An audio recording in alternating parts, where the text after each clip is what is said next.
going to look right in the camera, my streaming live audience. I know that you are all over this beautiful planet that we live on. You're right here with us, though. We saved you seats right here. And I just want you to know that we're very aware that you're tuning in, and we thank you from wherever you are. You know, I think we're all discovering in this COVID experience, we become very accustomed to look at computer screens. Would you agree? And Zoom meetings and WebEx meetings and things like that. You're all doing that, right?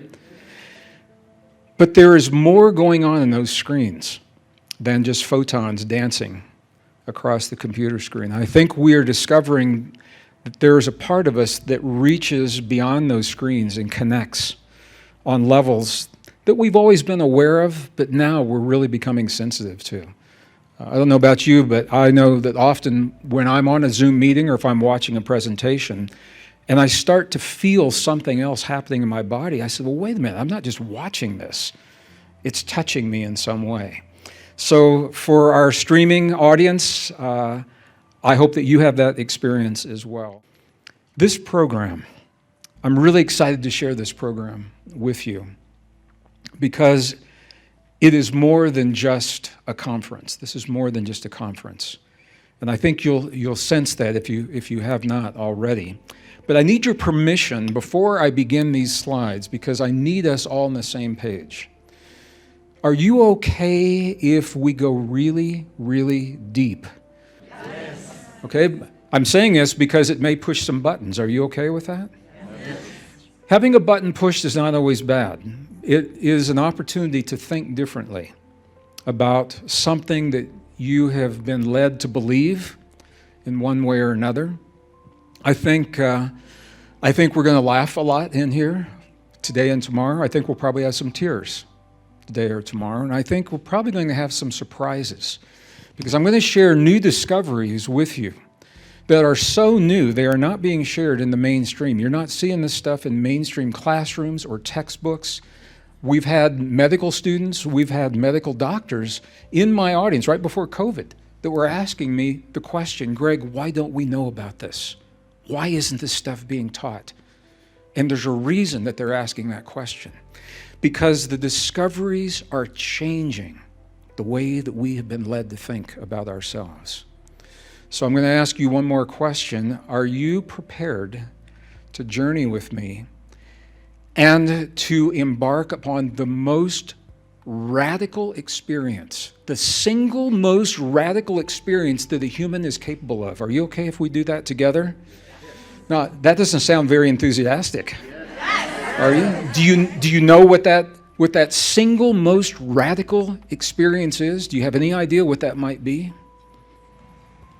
I'm going to do this because I want to be closer to you. The most radical thing that you and I can do is to think differently about ourselves and our relationship to our own bodies and our relationship to the world. And if you have any doubt that that is a radical act, you need to look no further than the world around us because there's a battle that's unfolding in our world right now. We're going to explore that battle this morning.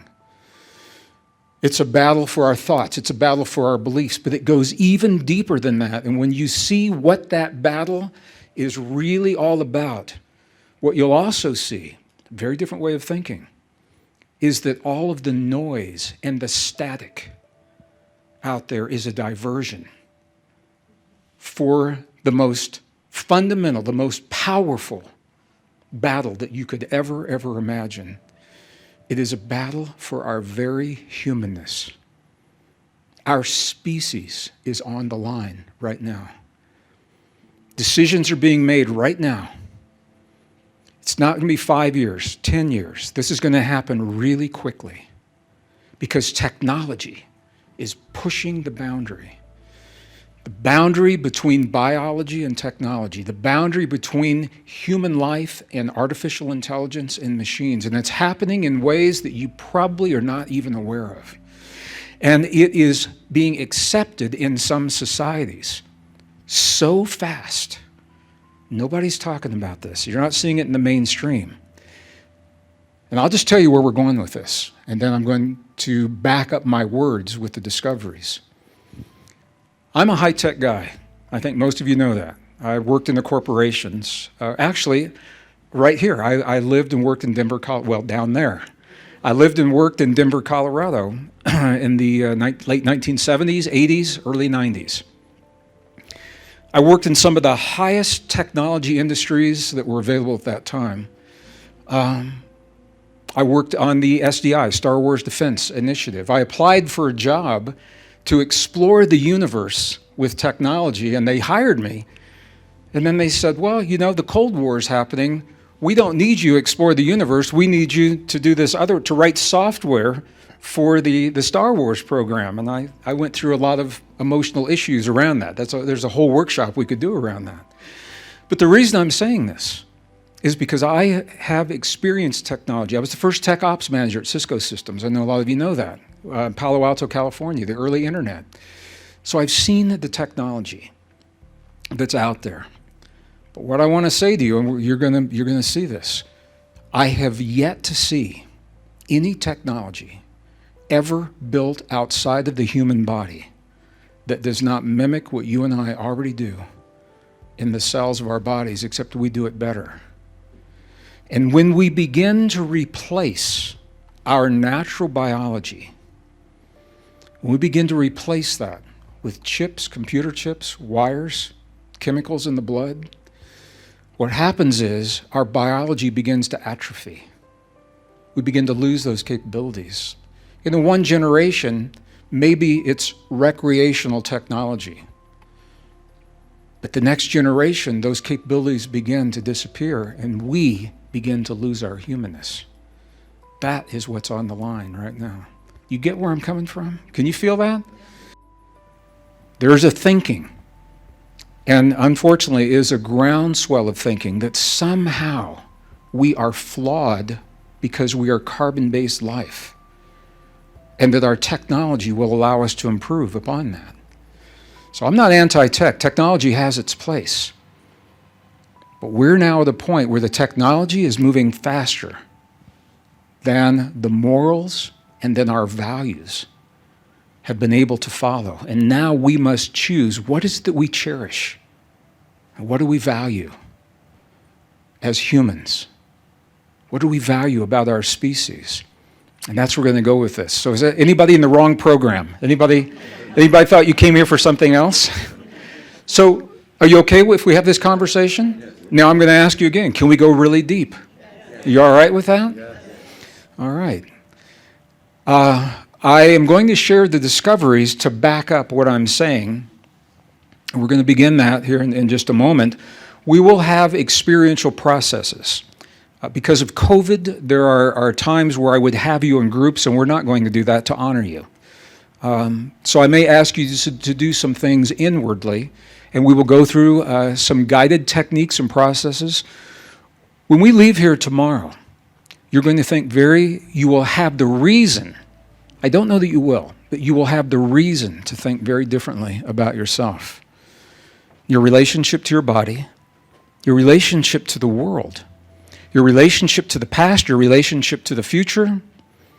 You have the reason to think differently about those. So what I want to say is this. We all have belief systems. You have your belief systems, I have mine. And our belief systems have served us. We have to say they have served us because we're here. Whatever we believe, it got us here right now. So they served us. So I'm going to invite you to do this in your mind and in your heart. Whatever that belief system is that you have right now, put it in a little file folder in your mind. It's called My Beliefs. And then open another file folder, and let's call it Possibilities. Let's just do that in our mind and in our heart. Everything I'm going to share with you over these next 2 days, I'm going to invite you to take that information and put it in that file folder called Possibilities, because I would never attempt to convince or persuade you of anything. I love you, and I want you to know the deep truth of who you are and who we are. There's a reason that you and I are in this world right now. We've never seen a world like this before. And I'm going to invite you to think about this before we even go any further. Do you know what a powerful being it takes to be in this world right now? Have you thought about that? Think about where you and I are, all of us. We're in a world where everything that we have known in the past and that we mastered to whatever degree we mastered and that we've been comfortable with, that we've become accustomed to, they're disappearing. And they're disappearing really quickly. And there's a new world that is emerging, but it's not here yet. Do you know what a powerful being it takes to live in a world where everything that's familiar is going away, but the new world is yet to emerge? And at the same time, you're trying to make a living, you're trying to stay healthy, you're trying to have some semblance of a healthy, intimate human relationship with other humans, making a living, living your passion. We're trying to do all of that without getting lost in the fear of the world that is yet to come, because we don't know what that world looks like. Do you know what a powerful being? I just want you to think about it. That's where you are right now. You know, why didn't you come to this world 80 years ago? It's a whole different world. You wouldn't have to make the choices and decisions that we're making. You ever thought about that? I think about that a lot. Why are we here right now? Our species is on the line, and we've never had to say that before because we have advanced so quickly in some areas and we're catching up in other areas. That's what I want to explore with you. I'm going to begin. If I could go ahead and have our first slide up here, please. See how good these guys are? I asked for the slide and it just appears. What we're really talking about is our story. Now, when people hear the word story, a lot of times it sounds like kind of an abstract concept. It sounds like kind of a philosophical and academic idea. I want to share with you why our story is so powerful. Our story is the way we've been taught to think about ourselves. We all have a story. Our story, I'll just ask you, where does your story come from? Where did you learn to think about yourself the way you think about it? And you can just shout it out to me. Where did you learn to think about yourself? Parents, school, community, exactly. Religion, TV, internet, universities, science, textbooks, friends, culture, society. All of those influence the way that we've been led to think about ourselves. You say, okay, I got that, so what? What's the big deal? Well, this is what I want to show you. This is the big deal. Our story matters because you and I live our lives based upon the way we've been taught to think about ourselves. Every nano moment of every day is based upon the way we've been taught to think about it ourselves. We solve all of our problems. You say, well, I don't have any big problems. Even the little logistical problems.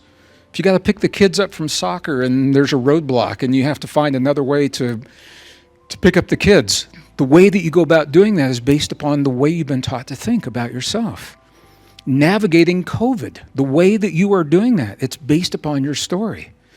What you're doing for income, what you feel worthy of doing for income, how you help other people, how you honor the protocols. It's all based upon your story. We choose our relationships. Think about this. Every relationship that you've ever invited into your life, consciously or unconsciously, it's based upon your story.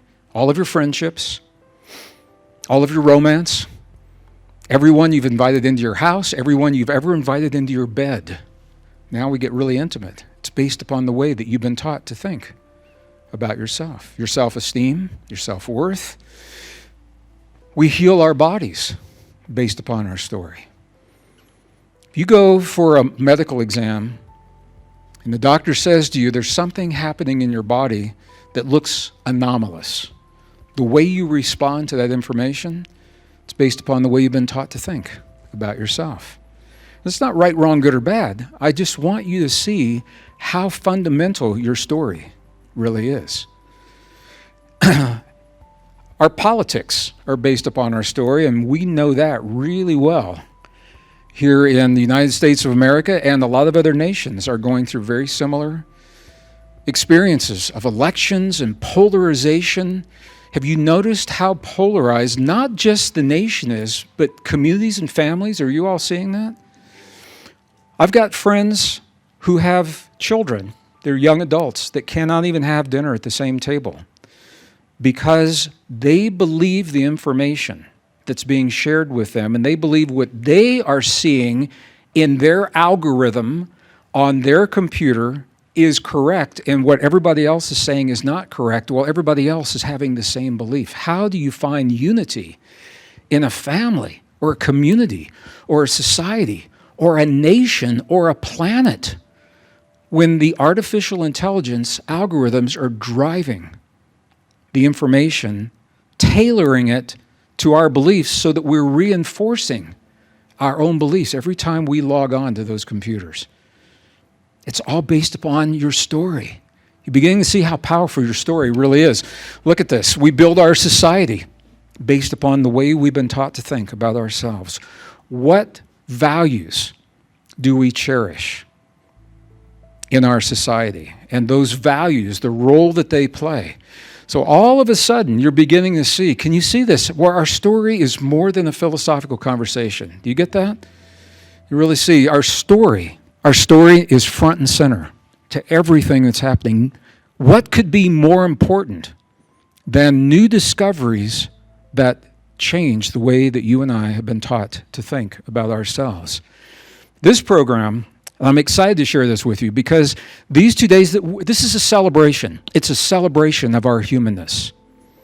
It is a celebration of moving from fear into freedom and mastery. And I'll just give you the bottom line. What we are learning is that you and I are the only species with the ability to self-regulate our biology. Now think about that. We are the only form of life known to exist that can consciously, in a moment in time, sit down and say, in this moment, I choose to strengthen my immune system. Who doesn't want that in a pandemic world? We're the only form of life that can sit down a moment in time and say, I consciously choose to awaken the longevity enzymes in every cell in my body. Who doesn't want that? We have actually 2 sections talking about longevity, regeneration, rejuvenation, and healing. Because ultimately, if you're talking about longevity, you're really talking about healing. You can only live long if you're healing along the way. We're the only form of life that can do that. We're the only form of life that can sit down a moment in time and say, in this moment, I choose to access deep states of intuition on demand, not spontaneously like it happens for all of us on occasion, on demand, when we need it the most.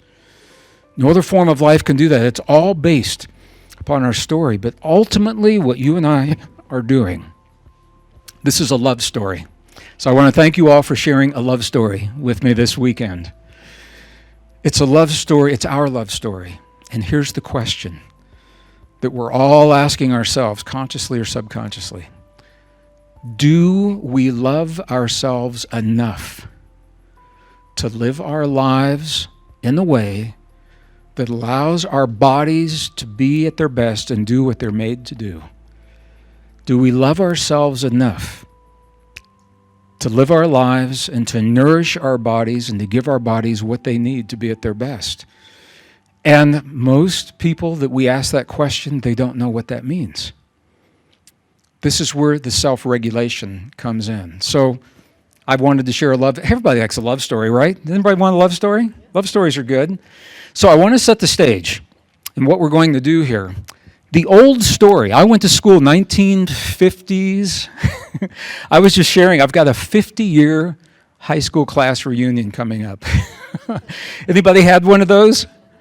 I need advice. Should I go? Should I? I lost, it's interesting. We were just having this discussion in backstage in the green room. When I was a kid, I thought I left my home because I went to a new experience of going away to school, but all of my friends said, you left us behind. And so most of them have stayed local, and they've lived their lives and their dreams, and I'm kind of the outcast because I went away. And I think I'd like to go back and maybe see everybody. Some people change more than others I didn't have a beard in high school. My hair was way longer in high school, I have to tell you. And, okay, it was a little darker. So the old story, when I was in school, 1950s, 60s, early 70s, we were given a way of thinking about ourselves. And that story directly impacts the way that we think about ourselves in the world. I was told, and most of you probably were too, that we are the product of a universe that began with what's called the Big Bang. Obviously, a male physicist coined that term, and it's true, it was a male, because a female physicist would never call the beginning of the entire universe the Big Bang. She would call it something like the first breath of the new dawn, of the new beginning of, you know. But we were taught that we come from a dead universe, an inert universe that is the product of lucky physics, just happened to occur. That's what we were taught. What we know now, the new discoveries, this isn't being taught in the schools, is the universe is not the product of this random process. The universe is alive. It's not dead. It's conscious, and it's even intelligent. We now know that the universe has an innate intelligence that underlies all existence. And in a universe that is alive, you would expect to see life emerge, which is us. All right? The universe is not random. What we know is the universe actually is ordered. My dear friend, my spiritual brother, my colleague, Nassim, was just in this room a few weeks ago talking about that order. Was anybody here? Anybody had the opportunity to? Thank you for supporting Nassim. And I know it was a smaller audience at that time, so I feel blessed to have a bigger audience. Nassim's work, the radical physics, based upon his personal discoveries, are based upon the ideas that the universe is ordered. His physics works because of the order that underlies all existence. We don't live in a random universe, and that means that life is not random as well. And when it comes to us, we're told that we're the product. I had such a hard time with this. We are the product of what's called lucky biology. That you and I, now this is important, that we are the product of essentially an accident, a series of accidents in biology, random mutations that just happen to occur over long periods of time. This is what you and I have been taught. And when you're taught to think of yourself in that way, it influences the way you deal with other people, the way you feel about the earth, the way you feel about your own body. The news story is telling us something very different. The news story is, and we're going to go through this, we'll probably do it tomorrow. I want to share this with you. The new science that used to be science fiction, now that we can extract the DNA from the fossilized remains of the beings that we used to think were our ancestors and compare their DNA to ours, guess what? They're not our ancestors. We didn't descend from them. That's a mind blower in the world of academia, and it is blowing up the world of academia. There's a struggle. I have friends of mine who are college professors, 40-year careers, and they won't teach the new discoveries to their students. They said, we're going to wait until we retire and let the new young professors take that one on. We're going to continue to teach the old story. And I asked them, I said, why not share with your students? Why not share the new ideas, the new discoveries? And they said, do you have any idea how much money it would take to change all the textbooks? And I said, man, you're really a dinosaur. They're not using textbooks. That's all on the computer. You change it on the server. And they said, well, I would have to change all my class notes, that I've developed over 40 years of my career. And I said, well, that's what you're getting paid for. And they said, it would invalidate my 40-year career as a scientist. And I said, no. I said, it would actually validate the role of science because science is dynamic. It's meant to be updated as new discoveries emerge. So you'd be teaching your students that science is a valid inquiry, a valid way of inquiry. It's not static. I said, just give them everything. Give them the old ideas, give them the new ideas, and let them make the decisions. And they don't want to do that. So we now know that we are the product, and I will spend a little bit of time because I want you to see the mutations. We're the product of mysterious mutations that happened all at the same time, 200,000 years ago. Now, scientists agree that we emerged. We are called anatomically modern humans. We emerged 200,000 years ago. No controversy there. How we emerged is the controversy. Mysterious mutations, they didn't happen slowly, gradually over a long period of time. Boom, they were there 200,000 years ago, and you and I haven't changed in 200,000 years genetically. I think we've evolved in consciousness. But this is the new story. The old story, now think about this. The old story, I was taught that the fundamental rule of nature is competition. How many of you were taught that? Survival of the strongest. Dog eat dog. You ever told you live in a dog eat dog world? Anybody ever hear that? When you're a young kid and you hear that, it changes the way that you think of yourself with your friends, how you interact with other people. What would it mean if we had an entire generation of young people that we shared the new story that the fundamental rule of nature is actually cooperation? And if there's any doubt in your mind that cooperation is that fundamental rule, guess what? You carry the evidence in your body. Over 50 trillion cells in the average human body, and every one of those cells is based upon principles of cooperation. If they weren't cooperating, you wouldn't be here in this chair. You wouldn't be in this room. So we model this fundamental rule of nature based upon cooperation. How differently would you have lived your childhood life if you felt that the world around you was your friend rather than something that you had to defend yourself from, or that you had to somehow master or find superiority over? It's a very, very different way of thinking. So these are the stories. And nature, the nature in the big world, beyond our bodies, based upon cooperation. And we see it so much, we have become so accustomed to seeing it that sometimes we don't even recognize the levels of cooperation. Now, I want to be really clear. I'm a degreed scientist, degreed geologist.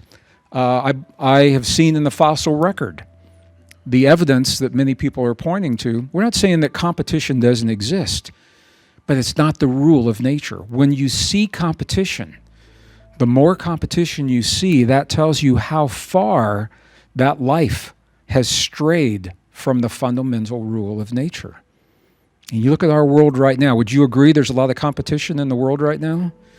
Yeah. And it's hard for us because we have strayed from this fundamental rule of nature. So I think you begin to see this is more than just academia that we're talking about. The story, our story, the way that we have been led to think about ourselves, it's got real consequences in the real world. So think about this. You and I, we were in school. We were taught that the fundamental rule of nature is competition. We grew up and we built the society, or we filled in the pieces of the society that exists. Look at the world that we know right now. The economic system that is buckling and collapsing, it's based upon competition and struggle. The financial system that is collapsing is based upon struggle and competition. And the reason that they are collapsing is because they're not sustainable. And we've seen the ultimate price of competition in our lives. I toured Japan and I went to this very site. I think you probably all recognize this. This is Hiroshima. It was a very interesting experience because it bothered me more than it bothered the people, the locals that I was with. They've become accustomed to it. And I agonized over it. And I still do. That we would use technology in the way that it was used to hurt so many people in such a horrible way. So I was thinking on the plane the other day about this. Look at where competition is right now. What would happen? Think the world is in such a delicate place right now. And the powers that can make the difference, they believe that competition is the way to make that difference. What would happen if these superpowers worked together? What would happen if Russia and China and the United States and Iran all worked together and got together and said, how can we pool our scientists, our technology, our engineers, our social workers to help the people of this world because we love our nations and we love this world. See how different that would be? Can you feel that? I could almost cry saying that. Can you? If I do, my voice changes and it's a whole different workshop. So that'll be tomorrow. But think, this could happen. It's all possible, and it may. It may. Because there are pivotal events that are unfolding that don't fit the ideas of the past. Our story is changing. The fundamental story is you and me. And when we get to the core of who we are, what our potential is, everything else pales. All of a sudden, all the diversions and all those distractions take on new meaning. And you have the ability to transcend the great fears that are being perpetuated upon us because you know your true relationship to those things that we're being taught to fear. And I think you all know what I'm talking about here. So, the old story, and I see, unfortunately, I've seen this all over the world.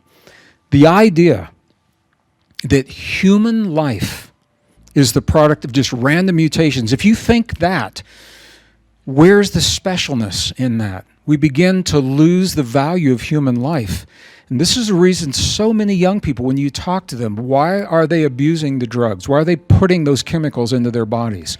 Why are they destroying the delicate tissues in their brains? They've never been taught how sacred and precious a human life is because the story doesn't support that. It doesn't support that. And when we see our communities collapsing, I live in the high desert of northern New Mexico, but I've traveled to Seattle, Portland, San Francisco, Chicago, New York recently. Have you noticed the increased numbers of people that have no home to live in? And how we are becoming accustomed and almost callous to seeing that. I think you're all seeing that. And it's not about any one leader, it's not about any one political party, it's a way of thinking because we have never been taught the story of who we are and how precious and sacred life really is, human life or animal life. You know, I could have put some other images up here and I didn't, but you know factory farming is just horrid. It's horrendous. And the way that we treat animals, the way that we treat the earth is based upon our story, the way we've been taught to think. If we're just random mutations in a world that just accidentally happened, where's the specialness in that? The old story says that you and I are weak and vulnerable victims of an external world, that we are powerless when it comes to our world and that we need help. The old story says that we need technology to save us from that outside world, that we need technology to realize our greatest potential. This is the old story. So this is a place where I typically have you break into groups. I'm not, but I'm just going to ask you to consider and just, has your story influenced your life? Can you see where that thinking has influenced your life?